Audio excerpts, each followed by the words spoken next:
വിദേശത്തു നിന്നുള്ള pension ഫണ്ടുകളും mutual ഫണ്ടുകളും അതുപോലെ വൻകിട നിക്ഷേപകരുമൊക്കെ സുദീർഘമായ ഒരു ഇടവേളയ്ക്ക് ശേഷം ഇന്ത്യയിലെ ഓഹരി വിപണിയിലേക്ക് തിരിച്ചെത്താനുള്ള സാധ്യതകൾ തെളിഞ്ഞിരിക്കുകയാണ്.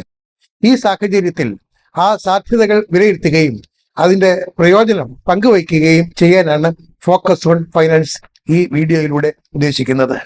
ഇന്ത്യയിലേക്ക് വലിയ തോതിൽ വിദേശ നിക്ഷേപകർ തിരിച്ചു വരുന്നു എന്നതിന്റെ ആദ്യ സൂചന ലഭിക്കുന്നത് അടുത്ത ദിവസങ്ങളിലായി അവ ഇന്ത്യൻ വിപണിയിൽ കാണിക്കുന്ന സാന്നിധ്യമാണ്. അതായത് അവ വലിയ തോതിലല്ലെങ്കിൽ കൂടി ഇന്ത്യൻ വിപണിയിൽ നിന്ന് ഓഹരികൾ വാങ്ങാൻ തുടങ്ങിയിട്ടുണ്ട്. ഇത് നല്ലൊരു സൂചനയായി കണക്കാക്കാം. എന്തുകൊണ്ടാണ് ഇത്ര വലിയൊരു ഇടവേളയ്ക്ക് ശേഷം ഇന്ത്യൻ വിപണി വിദേശ നിക്ഷേപകർക്ക് ആകർഷകമായത് എന്ന് നോക്കാം. അല്ലെങ്കിൽ അവയെ ഇന്ത്യയിലേക്ക് വരാൻ പ്രേരിപ്പിക്കുന്ന ഘടകങ്ങൾ എന്തൊക്കെയാണ് എന്ന് നോക്കാം. ഏറ്റവും പ്രധാനമായ കാര്യം എന്ന് പറയുന്നത് ഇന്ത്യയുടെ ആഭ്യന്തര രംഗത്തെ സാമ്പത്തിക വളർച്ചയാണ്. ഇന്ത്യയുടെ സാമ്പത്തിക വളർച്ച എന്ന് പറയുന്നത് ലോകത്തെ മറ്റേത് രാജ്യവുമായി താരതമ്യപ്പെടുത്തിയാലും ഏറ്റവും മെച്ചപ്പെട്ടതാണെന്ന് മിക്കവാറും എല്ലാ ഏജൻസികളും വിലയിരുത്തി കഴിഞ്ഞു. ഇന്റർനാഷണൽ മോണിറ്ററി ഫണ്ടിന്റെ 2025 ഒക്ടോബറിലെ വേൾഡ് ഔട്ട്ലുക്ക് റിപ്പോർട്ട് അനുസരിച്ച് ഇന്ത്യയുടെ സാമ്പത്തിക വളർച്ച എന്ന് പറയുന്നത് 6.6%. അതുപോലെ ഡിലോയിറ്റ് ഇന്ത്യയുടെ ഇന്ത്യ ഇക്കണോമിക് ഔട്ട്ലുക്ക് റിപ്പോർട്ടിൽ പറയുന്നത് ഇന്ത്യയുടെ സാമ്പത്തിക വളർച്ച 6.7%-ലേക്ക് ഉയരുമെന്നാണ്. ഈ കണക്കുകളെല്ലാം തന്നെ വിദേശ നിക്ഷേപകരെ ഇന്ത്യൻ വിപണിയിലേക്ക് വരാൻ വലിയ തോതിൽ പ്രേരിപ്പിക്കുന്നു എന്നുള്ള കാര്യം ഉറപ്പാണ്.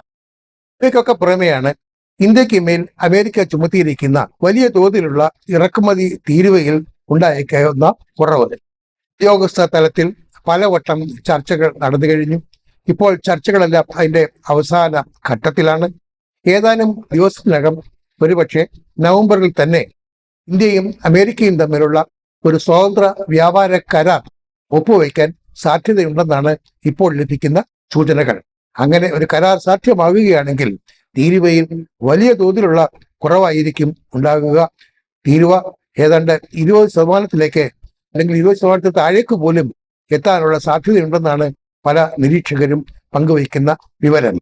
എന്ന് മാത്രമല്ല, അങ്ങനെ തീരുവ കുറയുകയാണെങ്കിൽ അത് ഇന്ത്യയുടെ കയറ്റുമതി വ്യാപാര രംഗത്തുണ്ടാക്കുന്ന ഒരു സ്വാധീനം എന്ന് പറയുന്നത് വളരെ വലുതായിരിക്കും. വലിയ നേട്ടമായിരിക്കും ഇന്ത്യയിലെ കയറ്റുമതി കമ്പനികൾക്ക് ഉണ്ടാകുക. ഇവയ്ക്ക് പുറമെ വിദേശ ധനസ്ഥാപനങ്ങളെ ഇന്ത്യൻ വിപണിയിലേക്ക് ആകർഷിക്കുന്ന മറ്റൊരു പ്രധാന ഘടകം ഇന്ത്യയിലെ ഓഹരി വിലകളിൽ വന്നിട്ടുള്ള വലിയ തോതിലുള്ള കുറവാണ്. ഏതാനും നാളുകളായി കടന്നു വന്ന തിരുത്തലിന്റെ ഭാഗമായി അതുപോലെ തന്നെ മാന്ദ്യത്തിന്റെ ഫലമായി ഓഹരി വിലകൾ പലതും നന്നായി കുറഞ്ഞിട്ടുണ്ട്. ഇപ്പോഴത്തെ വില നിലവാരം എന്ന് പറയുന്നത് പല ഓഹരികളുടേതും വളരെ ആകർഷകമാണ്. ഈ ആകർഷകമായ നിലവാരത്തിൽ ഓഹരികൾ സ്വന്തമാക്കിയാൽ ഭാവിയിൽ അത് ഉയർന്ന വരുമാനം ലഭിക്കുന്നതിന് സഹായകമാകും.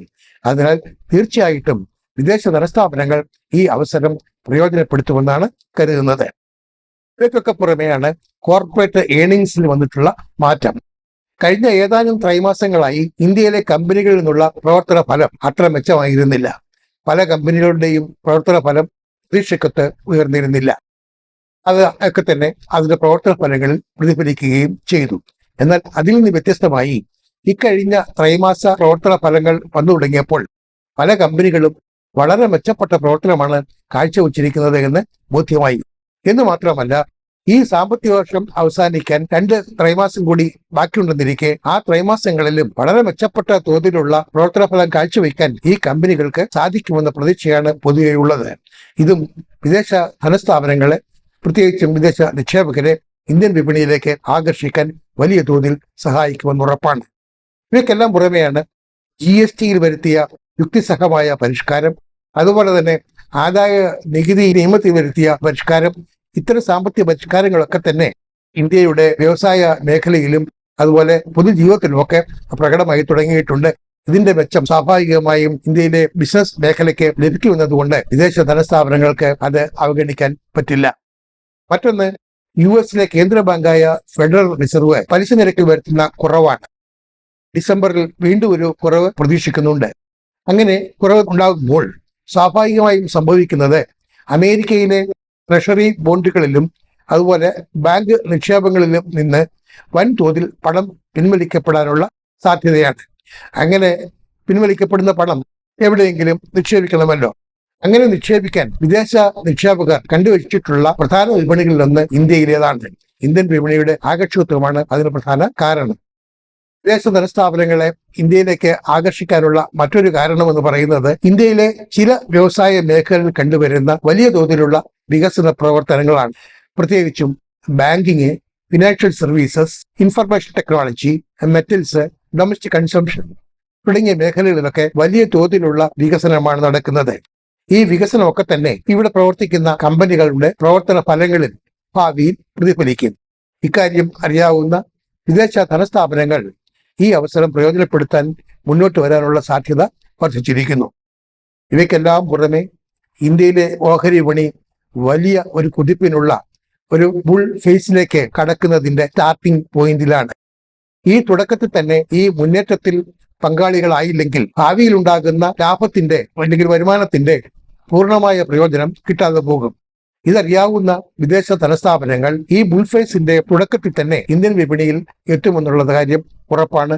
അവ ആ മുന്നേറ്റത്തിൽ പങ്കാളികളാകുക മാത്രമല്ല, ആ മുന്നേറ്റത്തിന് അവ നേതൃത്വം നൽകുകയും ചെയ്യുമെന്നാണ് പ്രതീക്ഷിക്കുന്നത്. അങ്ങനെയെങ്കിൽ വിപണിക്ക് വലിയ തോതിലുള്ള ഒരു കുതിപ്പാണ് ഭാവിയിൽ ഉണ്ടാവുക. ഇന്ത്യൻ വിപണി വിട്ടുപോയ വിദേശ നിക്ഷേപകർ എങ്ങോട്ടാണ് പോയതെന്ന് നോക്കുക.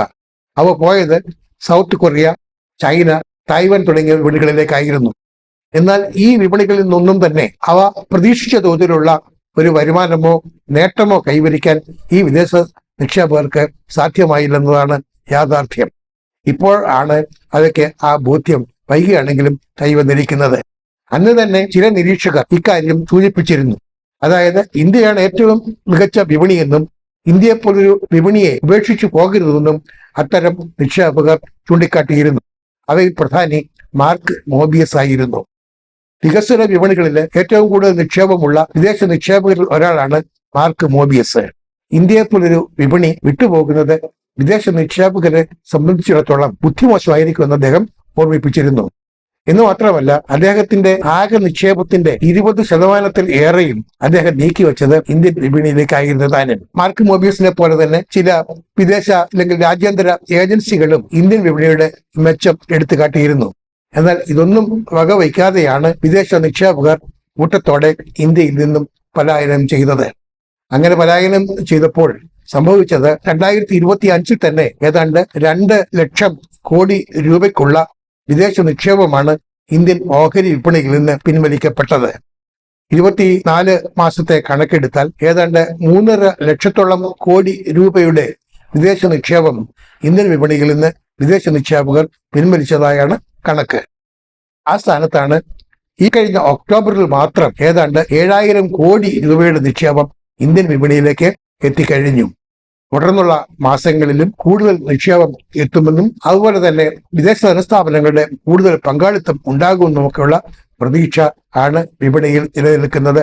അങ്ങനെ സംഭവിക്കുകയാണെങ്കിൽ, അതായത് വിദേശ നിക്ഷേപകരിൽ നിന്ന് കൂടുതൽ പണം എത്തുകയും അവ ഇന്ത്യൻ വിപണിയിലെ മുന്നേറ്റത്തിന് നേതൃത്വം നൽകുകയും ചെയ്യുകയാണെങ്കിൽ തീർച്ചയായിട്ടും വലിയൊരു കുതിപ്പായിരിക്കും ഇന്ത്യൻ വിപണിയിൽ ഉണ്ടാകുക. എന്ന് മാത്രമല്ല, ഓഹരി വിലകളിൽ വലിയ തോതിലുള്ള ഉയർച്ച പ്രതീക്ഷിക്കുകയും ചെയ്യാം.